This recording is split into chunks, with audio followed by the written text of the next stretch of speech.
So hello, the topic today is about applications of functions sa word problem, any word problem form. Gets? So bali, this topic is under to the differential calculus. So this topic guys is introduction ta ng calculus. So this problem is related siya sa mga calculus word problem. Gets? So ganito yan guys. So let x be the number or let y be the number.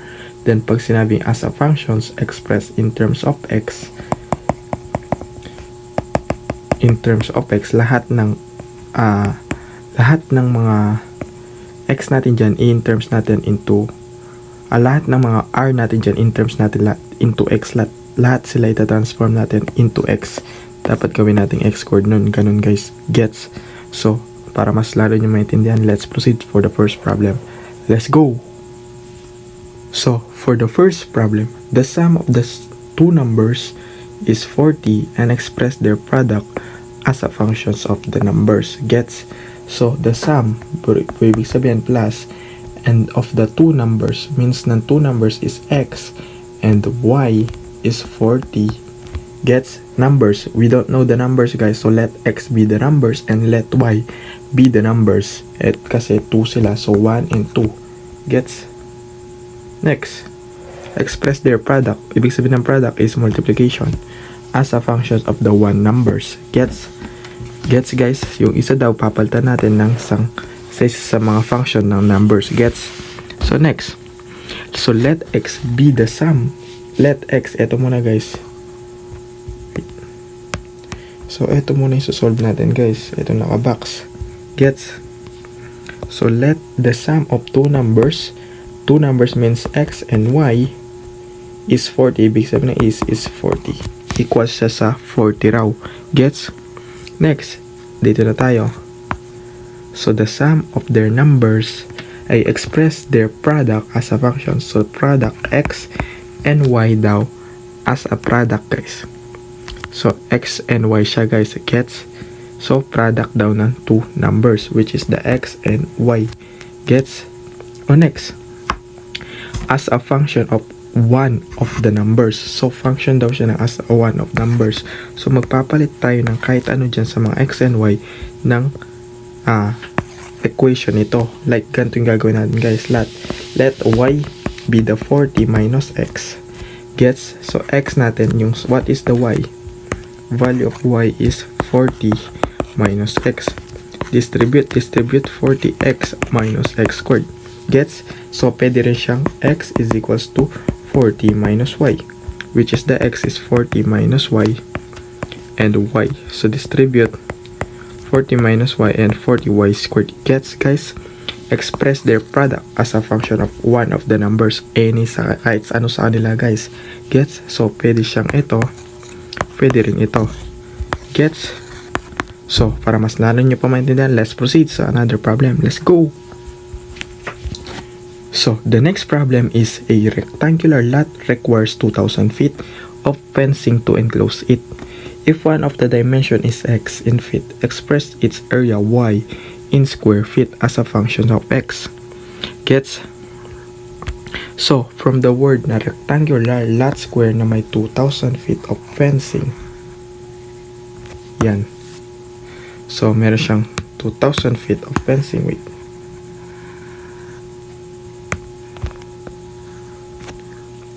May 2,000 feet of fencing. The fencing is 2,000 which means the perimeter. Gets? O next. So after ng 2,000 fencing na perimeters, if one of its dimension is x in feet, any of the dimension daw, pwedeng ito yung x, pwedeng ito yung x. So gagawin natin, let width be the x. Ito yung width. Width to, diba? And this will be the length. Let length be the y. Gets? Gets guys? Kasi hindi natin alam kaya nagle-let tayo ng any of the variable. Gets? Next. So let's proceed tayo naman sa kabila. So let y be the length and let x be the width. Gets? Sa kabilaan yan guys. So means natin yan is hinahanap natin is if what of its the function is dimension is x in feet. Goods na. Ito na. Meron na tayo. Proceed na tayo sa express its area y. Area y in square feet as a functions of x and y. What is the area of rectangle is what? Length times width. Pero ang sinabi, express the area as y. So y daw guys. So game next. Next natin gawin yan guys is let the perimeter of is equals to 2000. The perimeter formula for length a rectangle is 2L plus 2 width. Let's change natin guys. Ang length natin is equals to y. Ang width natin is equals to x. Gets? So the perimeter is 2000 ng 2y plus 2x. Divide both sides by 2. Ang sagot is 1000 is equals to y plus x. Gets? So next, express its area y in square feet as a function of x. Function daw sa dapat ng x ng area. Gets? So yung area natin is x and y. So the area is papalitan daw natin as a function of x. Lahat ng nandito papalitan natin ng x. So yung i-equate natin yan dito guys is y is equals to what? 1000 minus x. Nilipat ko lang yung x guys na. Gets? Kaya nag-change sign siya ng negative. So yung x natin will remain in the value of y is 1000 minus x. Distribute the x. So nag-distribute lang ako. So this will be the final answer. Gets guys? So in what? In what siya? Ano saan siya guys? In feet squared. Feet squared daw siya.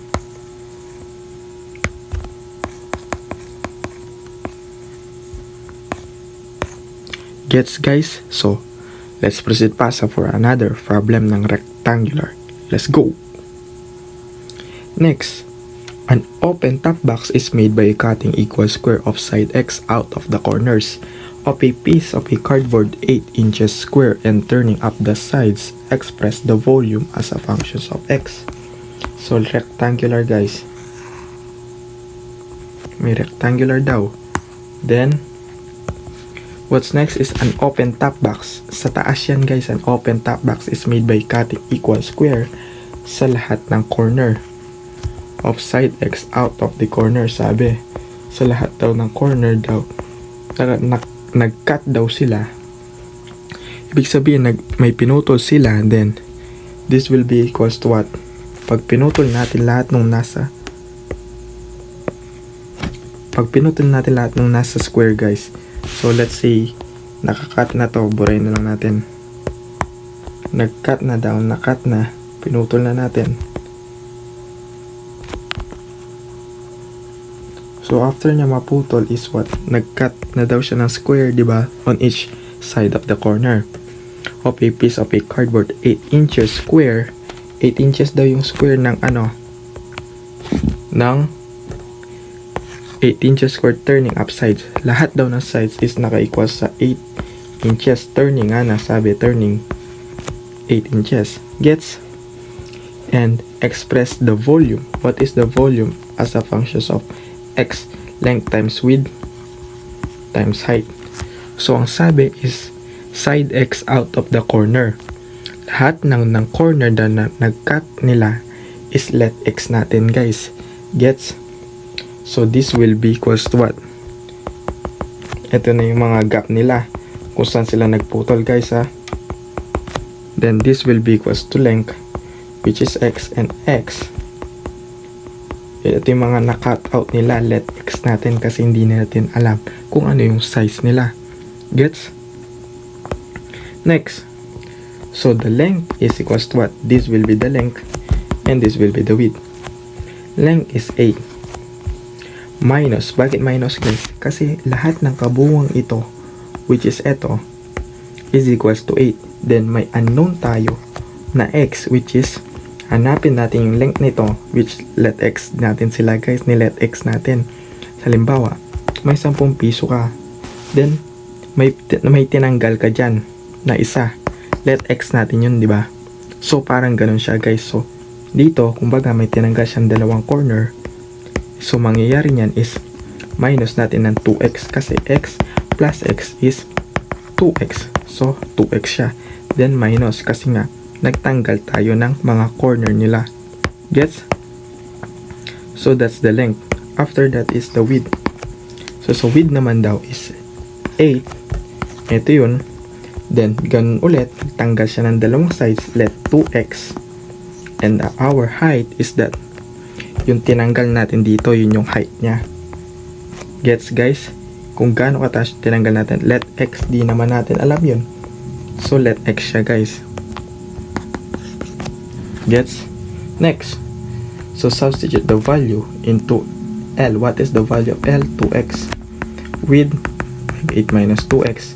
And while the height is x.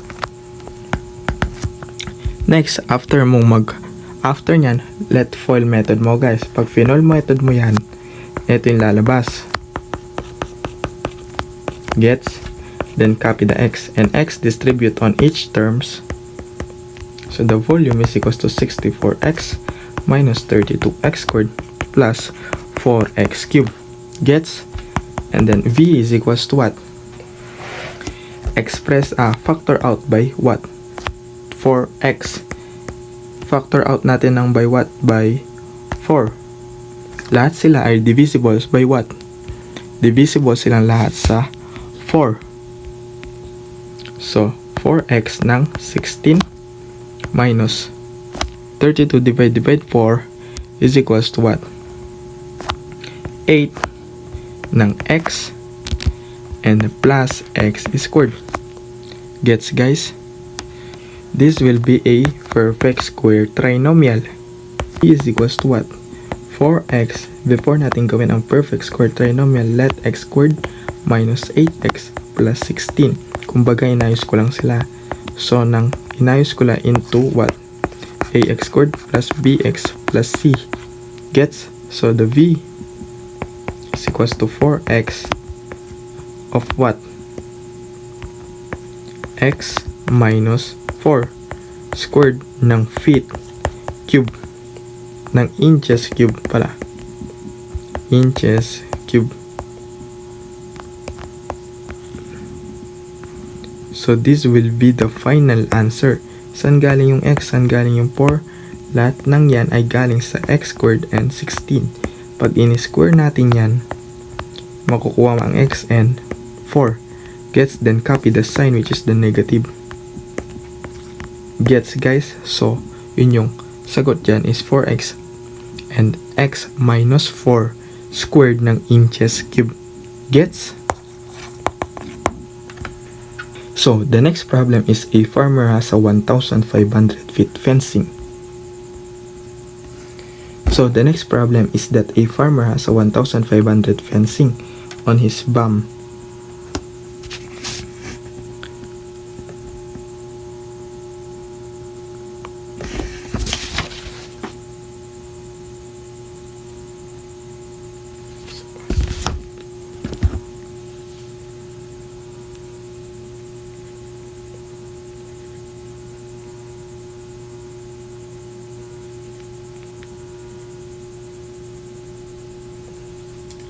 A farmer has a 1,500 fencing in his farm.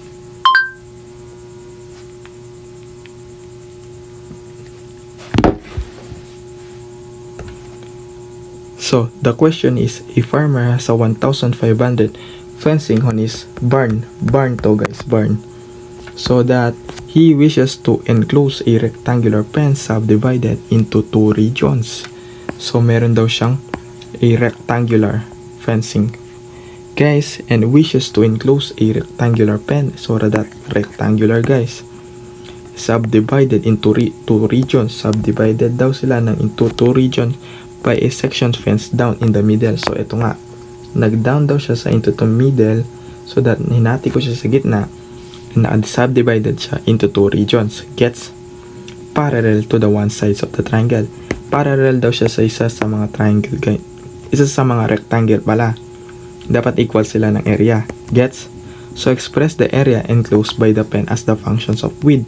So the area is length times width, and area is equals to let x be the length and let w be the y. Gets?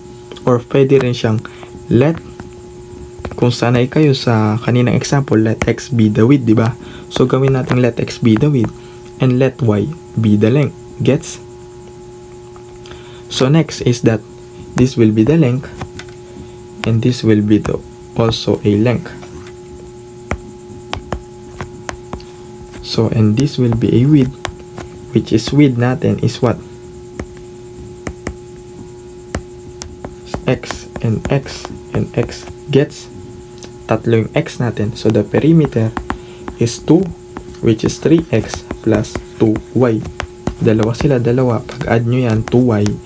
May 1 dito, may 1. Pag add nyo yan, 3x. So the total perimeter, 1,500 and 3x plus 2y. And the question is, express the area enclosed by the fence as the functions of width.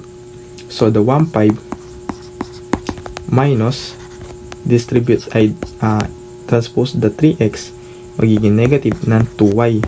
So divide both sides by 2. Ang makukuha is 750 minus 3 over 2 ng x is equals to y. Gets? So that the area, ito yung area guys ha. Area is equals to what? Ano yung y natin guys? 750 over minus 3 over 2 and x natin is copy. Gets? Kasi as a function of x daw, lahat gagawin natin x. Then x a is equals to 750 x minus 3 over 2x squared. So the answer is 750 minus 3 over 2x squared. So ganito lang siya guys. Gets guys? So in feet, so naka-fit siya guys. So feet squared. So gets guys? So ganun siya guys. So that's all guys. Thank you for watching and I love you all to infinity and beyond. Goodbye.